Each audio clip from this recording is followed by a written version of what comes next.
All right, now back to the show. The government has now been shut down for 31 days, and President Trump is telling Senate Republicans to use the nuclear option before SNAP benefits expire tomorrow. This as more airports are experiencing major delays caused by staffing issues ahead of the holiday travel season. Doug Lazader joins us live from Washington with the latest. Good morning, Doug. Good morning, everyone. President Trump says enough is enough. It is time to nuke the filibuster and reopen the government. Here's what he posted last night on Truth Social. It's now time for Republicans to play their Trump card and go for what is called the nuclear option. Get rid of the filibuster and get rid of it now. That would allow Senate Republicans to reopen the government on their own, even though Senate leaders generally don't like the idea of ending the filibuster. But pressure is mounting. Troops are getting paid today after the Pentagon shifted some funds around, but federal SNAP benefits run out this weekend, and we're already seeing major flight disruptions in places like Orlando and here in Washington.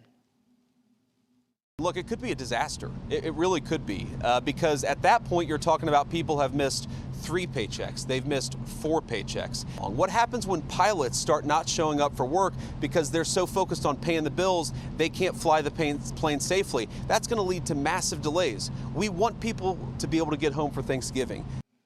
And Delta Airlines joining the calls for Congress to pass the Republican bill, saying Delta Airlines implores Congress to immediately pass a clean continuing resolution to reopen the government so that our air traffic controllers, TSA and CBP officers charged with the safety and efficiency of our national airspace can collect the paychecks they deserve.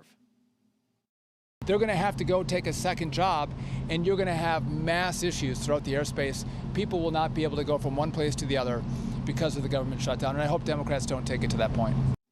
A new Washington Post ABC News poll shows more Americans blame Republicans for the shutdown, but some here on Capitol Hill think Democrats are about to cave even as they push for expanded Obamacare subsidies. And we'll see.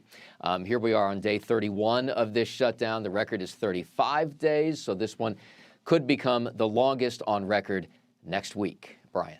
Wow, and it's getting so close to Thanksgiving, too. Thanks so much, Doug. Hey, let's go over just even this past week what's taken place. And this is why tempers are flaring. The Senate rejected the House bill for the 13th time. And we only had, I think, 3 Democrats, without Rand Paul by a Republican, vote for it. So you need 5 more to get to 60 in order to get the government queued up again. So on Wednesday, the Congressional Budget Office reported that this is costing us overall between $7 and $14 billion.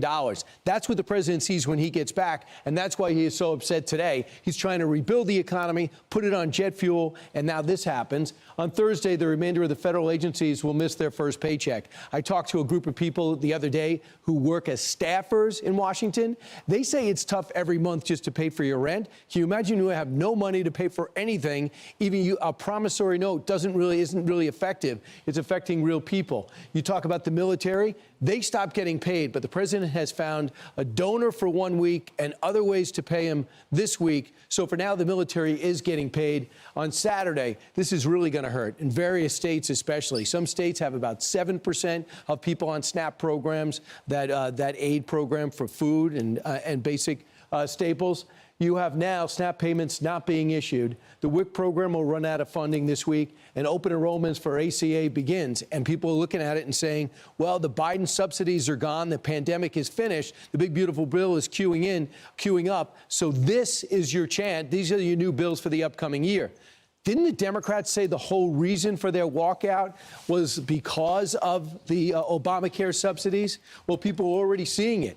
But I think the big picture, guys, is the reason why those prices are going up, the premiums are going up, is not because of anything the Republicans did. It's because Obamacare is not working. The subsidies during the pandemic put a Band-Aid on a problem that is now apparent for everyone to see. I'm not sure that people are getting that message, though. Well, Lindsey Graham said that he thinks Democrats will cave next week, but Hakeem Jeffries says you're delusional. We're not, or he didn't say that specifically to Lindsey, but they were asking him, when will y'all fold?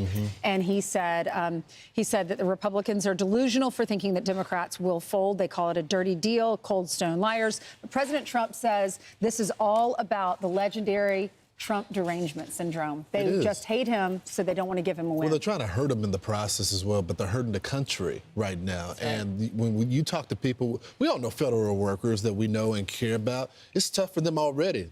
people, some of them living paycheck to paycheck. Do you really want someone that's an air traffic controller to have a second job when they need the focus to navigate the airwaves? Yeah. I just don't think it's smart at all. I do disagree with the president. I think it's a bad idea to eliminate the filibuster, but I understand his frustration. It looks like they're not willing to compromise or have some type of debate or anything like that. They just want to hurt him in the process. But I think that what he's saying is, hey, you did it for judges, but you kept the filibuster for legislation.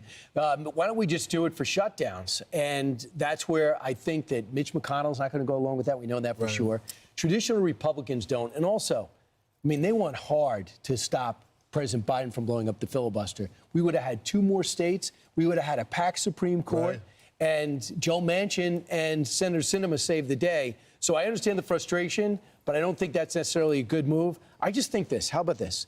How about you get in writing, the OMB director will not blow up any of the programs, number one. How about you get in writing for the next 4 weeks, they will examine premiums and subsidies for Obamacare to see if they can fix it, because nobody wants to see families, and I think 70% of them, paycheck to paycheck, suddenly realize I don't have enough in my account. So that's something the president has always had a heart for. But they've already, Ainsley, tried to do individual bills. Let's just fund the military, get them their pay, or the federal workers. Let's just fund the SNAP. Let's do these individual things. And they're voting against that as well. So it's like, I don't know what type of compromise they're able to reach if you can't even vote on the basic essentials. Well, we won't have an answer until next week for sure, because they're not in session today. They're home, and they won't be back until Monday.